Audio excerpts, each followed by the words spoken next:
আসসালামু আলাইকুম। আপনারা সবাই কেমন আছেন? আশা করি আপনারা সবাই খুব ভালো আছেন। মজাদার এই শাক ভর্তার রেসিপি নিয়ে চলে এসেছি মি অ্যান্ড মমস কিচেন থেকে। আশা করি পুরো ভিডিও জুড়ে আমাদের সাথেই থাকবেন। আর এই শাক ভর্তার রেসিপি ভালো লাগলে আমাদের চ্যানেলটি সাবস্ক্রাইব করে মি অ্যান্ড মমস কিচেনের পাশেই থাকবেন।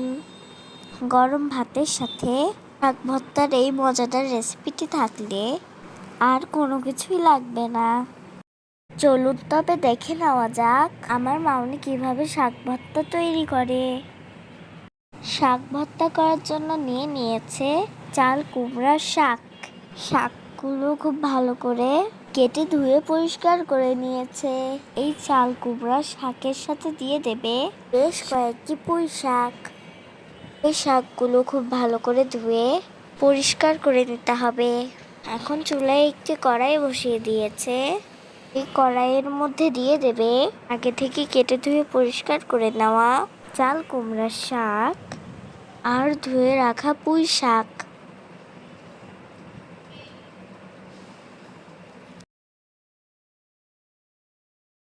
এর মধ্যে দিয়ে দেবে কয়েকটি আস্ত রসুন, কয়েকটি কাঁচামরিচ, দিয়ে দেবে পরিমাণ মতো লবণ আর খুব সামান্য পরিমাণে পানি দিয়ে দিতে হবে। এখন ঢাকনা দিয়ে ঢেকে অন করে দিতে হবে।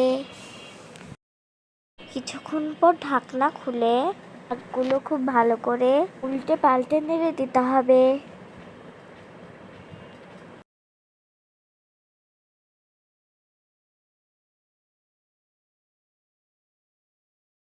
খুব ভালো করে নেড়ে দিয়েছে। এখন আবারও ঢাকনা দিয়ে ঢেকে খুব ভালো করে শাক সিদ্ধ হওয়া পর্যন্ত রান্না করে নিতে হবে। বেশ কিছুক্ষণ পর ঢাকনা খুলে আবারও শাকগুলো উল্টে পাল্টিয়ে নেড়ে চেড়ে পুরো পানি শুকিয়ে নিতে হবে। কাজটি একটু সময় নিয়ে ধৈর্য সহকারে করতে হবে। আমার মামনি খুব ভালো করে নেড়ে চেড়ে শাকের সমস্ত পানি শুকিয়ে নিয়েছে।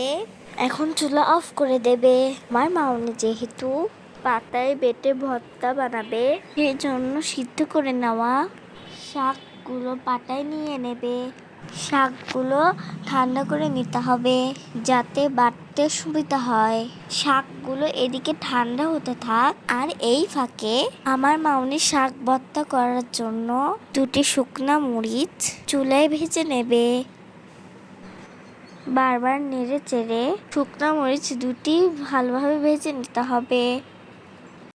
শুকনা মরিচ দুটি ভাজা হয়ে গিয়েছে।